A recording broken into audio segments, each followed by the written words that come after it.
All right, this weekend, House Speaker Mike Johnson, he joined conservatives all across the country condemning Joe Biden's proclamation declaring Easter Sunday as Transgender Day of Visibility. But according to new reporting today, Biden denied in his own voice that he ever made the declaration. He called Speaker Johnson uninformed for his criticism, despite the proclamation actually saying, as Johnson rightly pointed out, that Biden did, quote, hereby proclaim March 31st, 2024 as Transgender Day of Visibility. Here with reaction is the Speaker of the House. Mike Johnson is with us. I don't think you need any more evidence than what you posted and what we put up on the screen, but he just flat out denied that he did it. What's your reaction to that?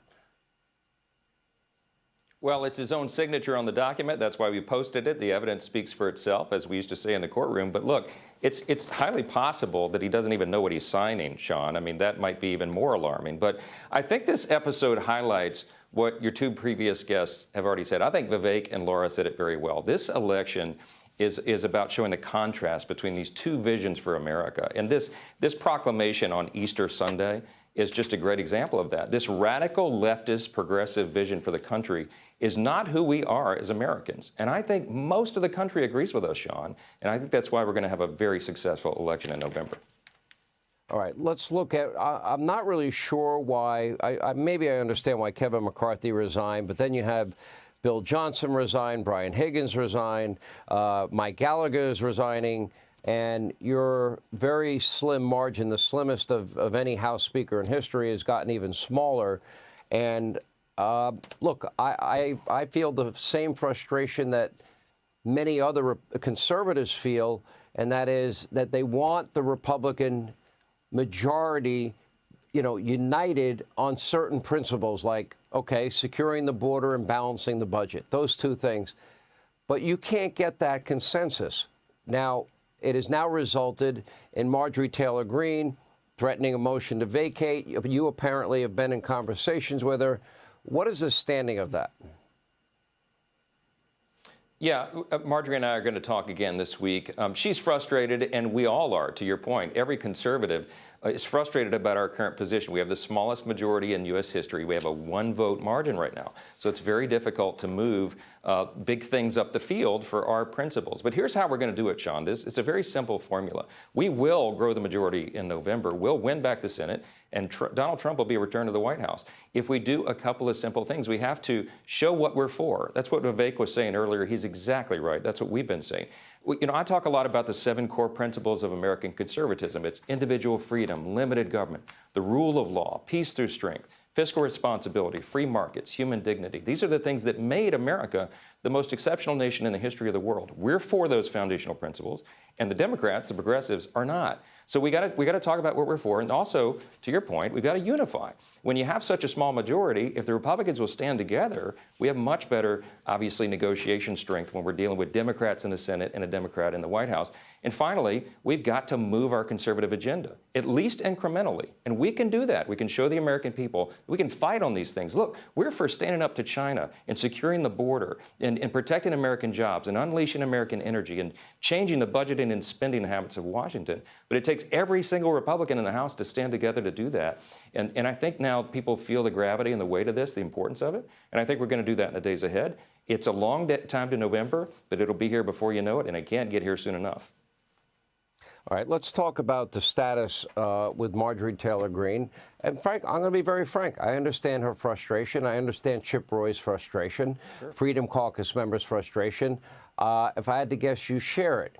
Now, my understanding is that there were 40 or 50 Republicans that would not go along with the Republican plan to fight back and stay united.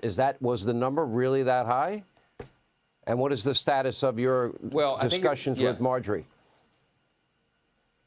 Yeah, I think you're referring to our procedural rules on the floor. We've had 47 Republicans, House Republicans, in this over this Congress over the last year and 4 months who have decided that at various times they'll vote against our own procedural rules on the floor. Not to get too deep in the weeds of process, but that really matters because if you can't pass your own rule on the floor, it means votes have to be passed by suspension, which is 2/3 of the House. Remember, with a 1-vote margin, that means by necessity on must-pass legislation like funding the government, you got to get Democrat votes. And that's why everybody's so frustrated. So in some ways, we're sort of doing this to ourselves. So we got to get everybody together. Look, I think all of our colleagues recognize that we can't have a distraction right now, that we've got to keep the team together, and I think we will. I'll talk with Marjorie and about her frustrations, and she knows I share them. I'm a lifelong movement conservative, right? We want to do big things, and we're going to fight every single day with every inch of ground that we can for the American people, for what they want. And when we're delivered a bigger majority in November, which we will be, Senate, White House returned, we're going to turn this thing 180 degrees, and we can fix all these problems. And we got to show the American people that we're willing to do that.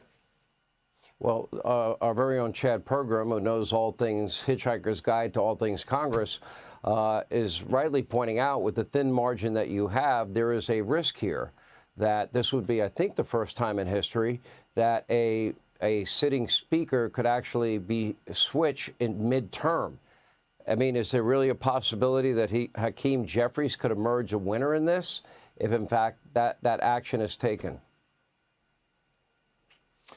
Look, that's a risk, but I don't think that's going to happen. Marjorie filed a motion to vacate not in a privileged form, which means it doesn't come up automatically. She's trying to send a message. I respect the message. I share her frustration about the process. But the way for us to fix that is to grow the House majority. And the way to do that is to stand united together on the agenda going forward. So we're going to have everybody working together. We'll work on consensus and keep this team. Marjorie knows how the stakes are, how high the stakes are for the country. We all do.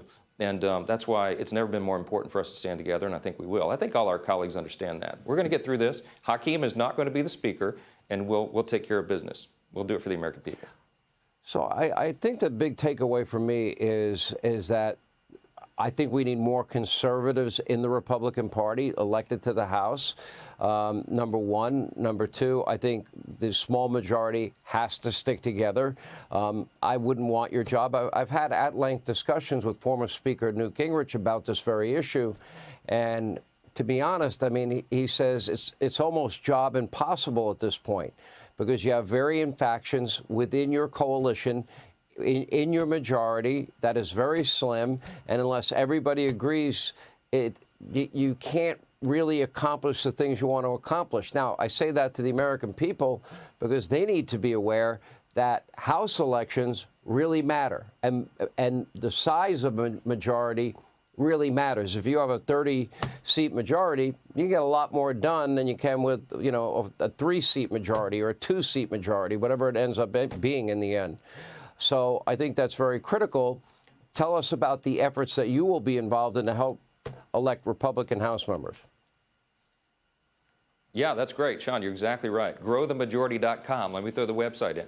I'm traveling right now. I'm in Arizona tonight. I've been all around the country traveling nonstop, 23 states so far.